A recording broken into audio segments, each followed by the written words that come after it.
Сәлем оқырмандарым, бүгін осындай өте дәмді жұмсақ пицца пісіремін. Ең алдымен пиццаның қамырын илейміз. Ол үшін 2 ас қасық айран, 1 ас қасық сметана қаймақ, жылы су,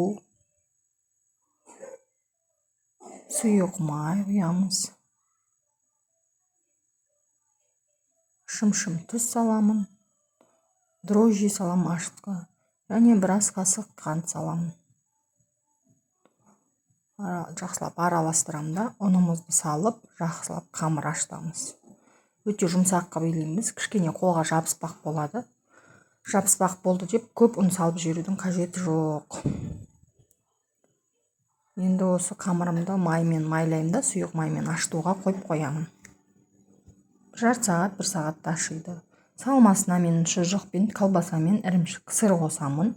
Соусын приправадан жасаймын. Мен мына приправаны жазда өзім жапқам, қысқа арнап. Осыны блендермен өткізіп аламын. Блендердің көмегімен езіп аламыз.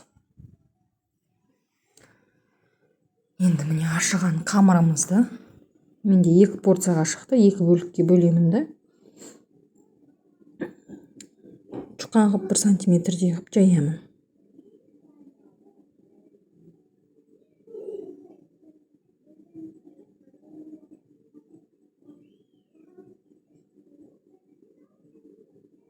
Қамыр жабыспақ болады, бірақ көп ұн қосудың қажеті жоқ.